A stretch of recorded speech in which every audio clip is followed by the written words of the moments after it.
Okay, so like I was saying before, health is not just limited to your physical. We have our mental health, our spiritual health, our physical health, as I said before, emotional health, which we try to avoid a lot of times in the church, and which I'm really, you know, especially working with a lot of youth, I realize that a lot of times we don't know how to cope with stress and emotional health, and as a result, someone says something, we store it in, and those things can really affect you on the physical aspect as well, and spiritual as well too.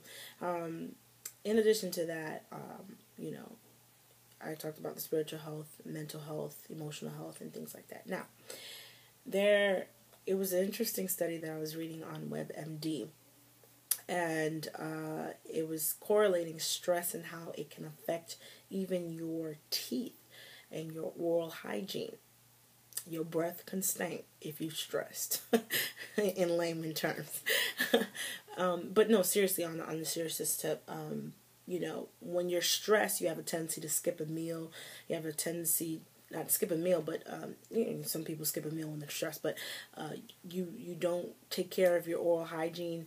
Your periodontal, and periodontal is another term for your gum, because when you think peri, you think around, dental, you think your teeth, and so gingivitis comes in, inflammation of your gums, and build up gum disease as a result of that, and so you know dealing with your stress can bleed if you don't know how to deal with your stress. And I was giving you the visualization in our first clip about healthy type of stress or stress, and then there's distress, which I gave you the snippets of pulling too much and how it can break. So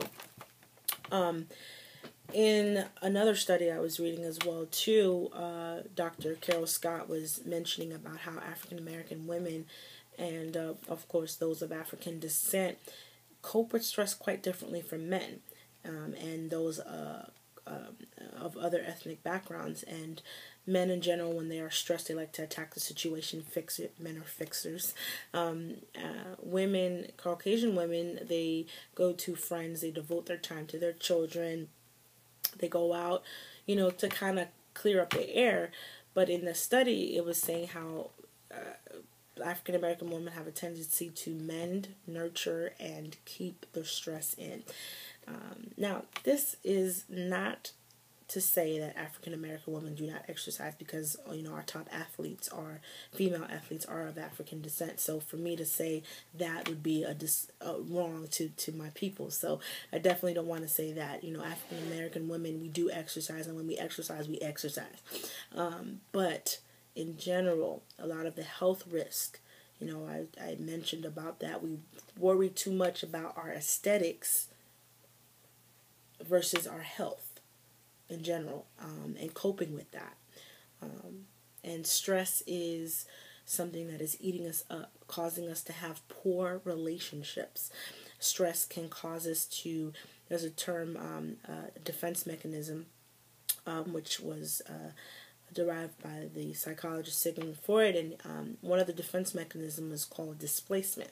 And basically, when you're stressed, instead of coping with it, if let's say you have a situation at work and you come home, instead of dealing with it at work and finding a way to release it, you come home and you yell at everybody at home. In reality, you're still upset about what happened at work, or what happened, with a friend or things like that. So a lot of times we have a tendency to operate with displacement instead of coping with that stress.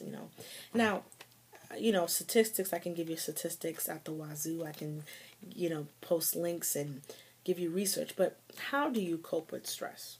How do you cope with stress? Well, first of all, there are a lot of foods that you can eat that can help alleviate. Chamomile tea is a natural herbal tea that can help relax, believe it or not, milk, even though I'm cutting down on my actual dairy consumption, I'm more moving toward the almond milk. But milk has a component called lactic acid, and it has a tendency to relax your muscles.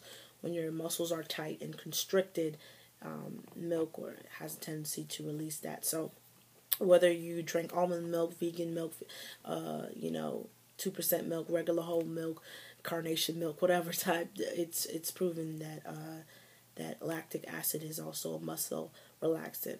Another thing, foods that you can eat that helps relieve stress. Oranges. There was a study I was reading as well that oranges, the scent of oranges, can help alleviate stress. Lavender, another thing, scented oils, those things can help as well. Cleanness, believe it or not, when you have a clean room, organized room, you have a tendency to breathe better. I mean, one of the things I love is when I travel and go into a hotel and looking at the how they style things and decor.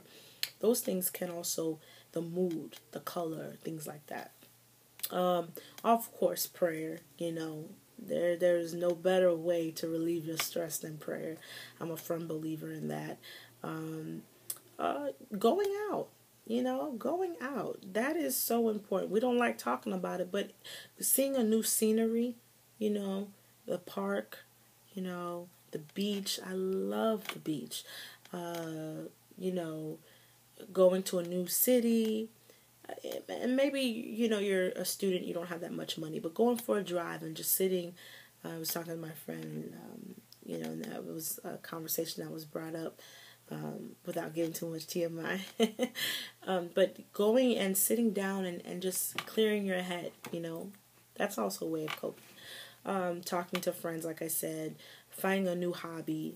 For me, writing and doing these vlogs have been tremendous in my personal way of coping with stress. You know, Dealing with the issue, writing it down, going out with my sisters and things like that. Those things have helped me personally. Music is another one. Being a musician, that has it's very releasing, and soothing. Movies, we don't like talking about it, but movies is also another way of coping with that. Now,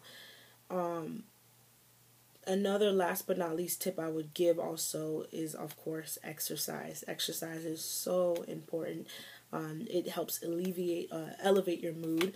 There's a hormone called endorphins, and that helps with your mood as well. Dopamine is also, it gets you that high.